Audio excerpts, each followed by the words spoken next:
കുറച്ച് വർഷം മുന്നാണേ, കുറച്ച് വർഷം എന്ന് പറഞ്ഞാൽ ഒരു 10-12 വർഷം മുന്നേ. അന്ന് എൻ്റെ വാപ്പ സെൽഫ് സ്റ്റാർട്ട് ചെയ്യുന്ന സ്കൂട്ടർ കൊണ്ടുവന്ന ദിവസം വൈകിട്ട് ഞങ്ങൾ എല്ലാവരും കൂടി പുറത്തിരുന്ന് സംസാരിക്കുകയാണ്. ഞാൻ സ്കൂട്ടറിന്റെ മേലെ ഇരിക്കുന്നുണ്ട്, അനിയൻ എൻ്റെ തൊട്ടടുത്തുണ്ട്, എൻ്റെ മുന്നിലായിട്ട് എൻ്റെ ഉമ്മയും അനിയത്തിയും പിന്നെ മോള്, അവൾക്കന്ന് 1 വയസ്സാണ്.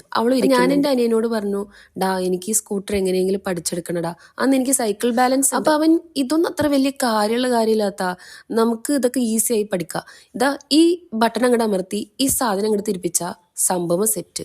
അപ്പൊ ഞാനും വിചാരിച്ചു ഇത്രയേ ഉള്ളൂ, എന്നാ പിന്നെ ഒന്ന് നോക്കണല്ലോ. അങ്ങനെ അവൻ സ്റ്റാൻഡ് തട്ടി തന്നു, ആ ബട്ടൺ അങ്ങോട്ട് ഞാൻ പ്രസ് ചെയ്തു, ആ സാധനം അങ്ങോട്ട് തിരിച്ചു. ആ സാധനം തിരിക്കുന്ന എക്സ്പീരിയൻസ് എന്ന് പറഞ്ഞാൽ, ഞാൻ എൻ്റെ മോൾക്ക് ഭക്ഷണം കൊടുക്കുന്ന സമയത്ത് ഇതുപോലെ നിർത്തിയിട്ടിരിക്കുന്ന ബൈക്കിലൊക്കെ കൊണ്ടേയിരുത്തും.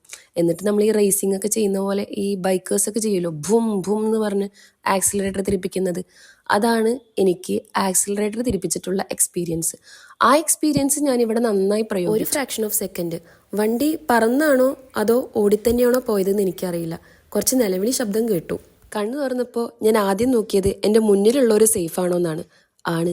ഞാനും വണ്ടിയും താഴെ കിടക്കുന്നു. വാഷ്റൂമിൽ പോയി തിരിച്ചു വന്ന എൻ്റെ ഹസ്ബൻഡ് കാണുന്നത് ഗേറ്റിലൂടെയും മതിലിലൂടെയൊക്കെ തലപൊക്കി നോക്കുന്ന കുറച്ച് ആളുകളെയാണ്. എന്താ ഇപ്പൊ ഇവിടെ ഉണ്ടായേ, ആരെ പടക്കം പൊട്ടിച്ചേ എന്ന് ഇന്നസെന്റിന്റെ മനോഭാവത്തോടെ മൂപ്പര് നിൽക്കുന്നുണ്ട്. എന്തായാലും സ്കൂട്ടി പിറ്റേ ദിവസം തന്നെ ഷോറൂമിൽ തിരിച്ചു കൊണ്ടേട്ടു.